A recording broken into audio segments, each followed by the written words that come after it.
On est d'accord qu'il vaut mieux une bonne paire de ciseaux que 50 mauvaises paires de ciseaux. Donc si tu as une bonne paire de ciseaux et que tu veux la garder longtemps, il faut en prendre soin et la protéger. Aujourd'hui, je te propose un tuto pour réaliser une housse matelassée pour protéger tes ciseaux. J'ai pris deux épaisseurs de tissus différents, un tissu en coton un peu épais et un molleton.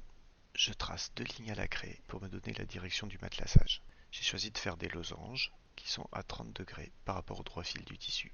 Je trace donc les directions de mes deux premières lignes et ensuite je matelasserai en parallèle à ces lignes.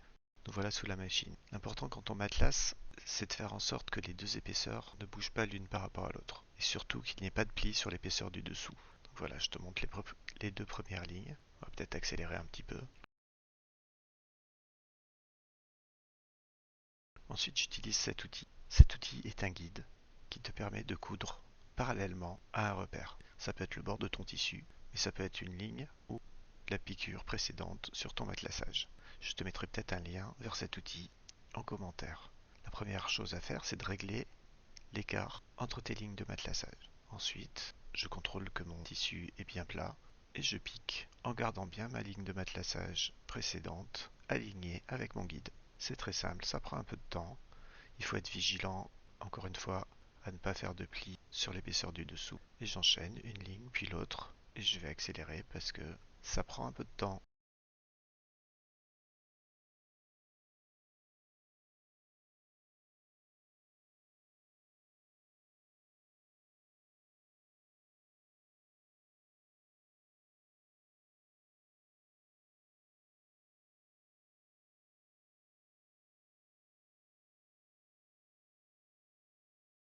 Et voilà, on arrive à la fin du matelassage et on obtient un panneau en vert endroit.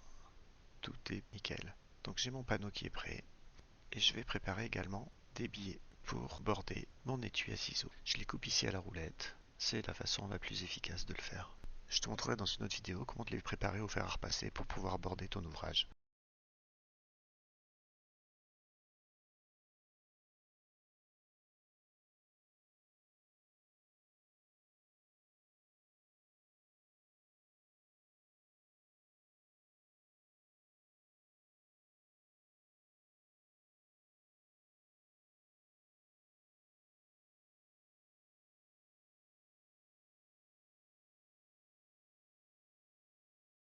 Maintenant, je vais couper mon matelassage à la forme de mes ciseaux. Pour cela, je pose mes ciseaux et je trace autour à la craie.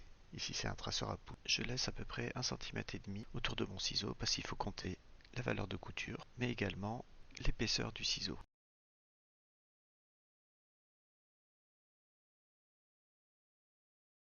Voilà une première face que je découpe simplement.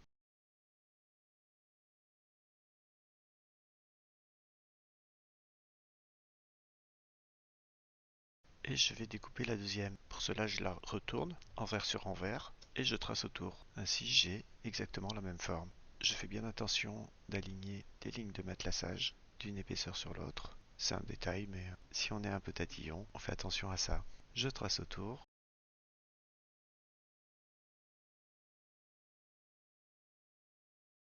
Et ici, je vais rajouter le rabat qui me permettra de fermer mon étui. Je découpe ce deuxième morceau et je vais passer à l'assemblage. Alors d'abord, je vais border l'ouverture de l'étui. Tout simplement, je pique mon biais sur l'endroit.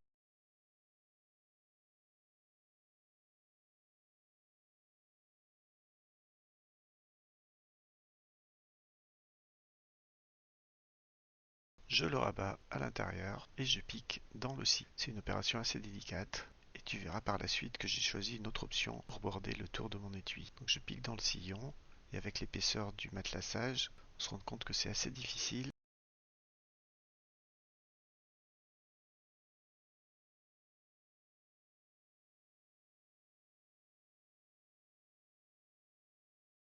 Et souvent on glisse. Donc j'ai recommencé une deuxième fois pour que ce soit nickel.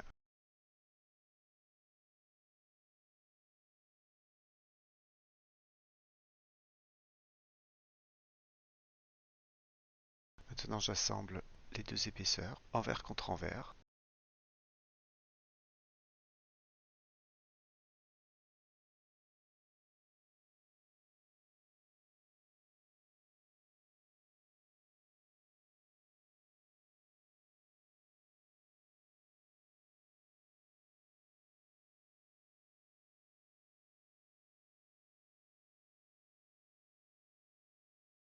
un point d'arrêt à chaque bout.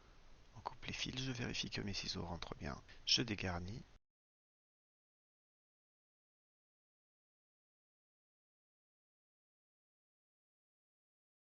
Maintenant, je vais border tout le tour de l'étui, de la même façon que j'ai bordé l'ouverture, en piquant dans le pli du biais. C'est assez délicat, surtout quand ça tourne. Et j'ai fait une petite modification hors caméra pour pouvoir faire la pointe avec un angle, ce qui rend la finition plus facile. Tu vas le voir ici. Au début, j'avais fait une pointe arrondie, mais j'ai finalement choisi d'y faire un angle.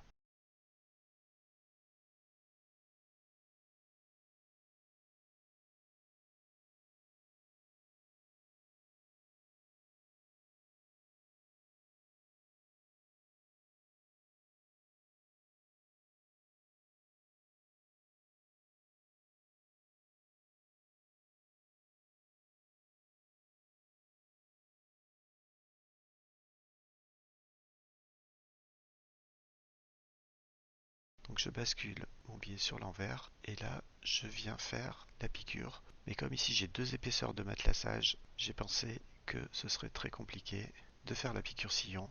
J'ai choisi une autre option et j'ai décidé de faire un zigzag. Et tu vas voir que le rendu est très sympa.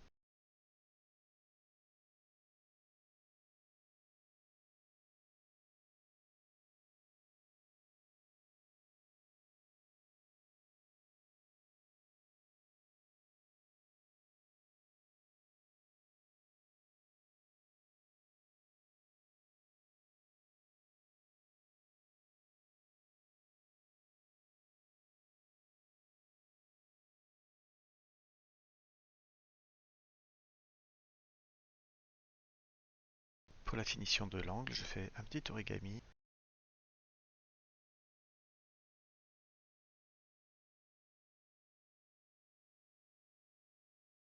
J'arrive au bout, un petit point d'arrêt et l'étui est terminé. Je vérifie que mes ciseaux rentrent bien.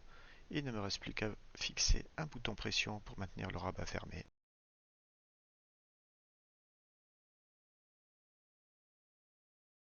Quelques points à la main et le tour est joué.